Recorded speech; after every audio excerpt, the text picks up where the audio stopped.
1989an, Ipar Pazifikoan, Estatu Batuetako itsasarmadak hots bitxi bat atzeman zuen, barea urdinaren kantua gogorarazten zuena.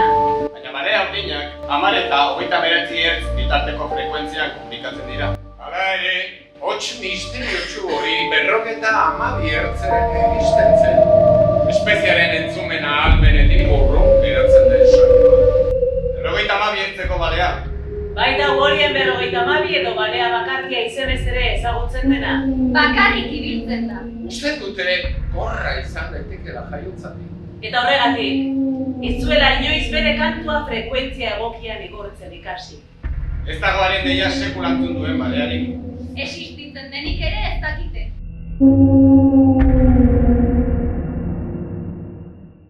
Pertsona asko pairatzen du aukeratu ez duen bakardadea. Ni oso bakarrik sentitzen naiz. Beste frekuentzi batean nago. Desafinatuta. Bakarrik hitz egiten dut, asko.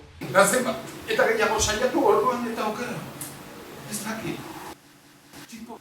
Tipo xerrera naizela diote.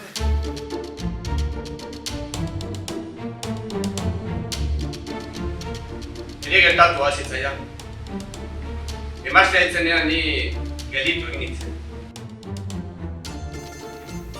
Aizu, Ze? zu etzara izarra.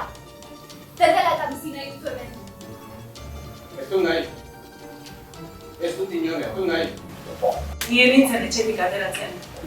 Igelak ez du nabaritzen ura berotzen dihoa da. Pixkanaka. Carlosek zaindu egiten duen. Eta igerian egiten du lasai. Carlosek maiten duen. Ura irakiten ari da. Eta kondairako igela nire egiten da. Zer kakatu duen ez dakit. Omar, eta zure herritik ikusten duzun zeru bera da, berdin. Berdin, zeru. Bai, Berdin bai, baina nola esan... Desberdin. desberdin. Gauan nire du. Izkutatu, beti izkutatu.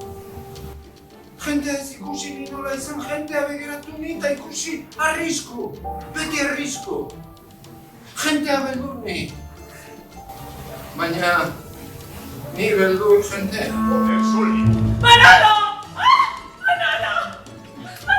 Eta hemen, barruan, trabatuta ditudan ez guztiak, arrapeladan ateratzen. Metraiketa baten gogor, eta ez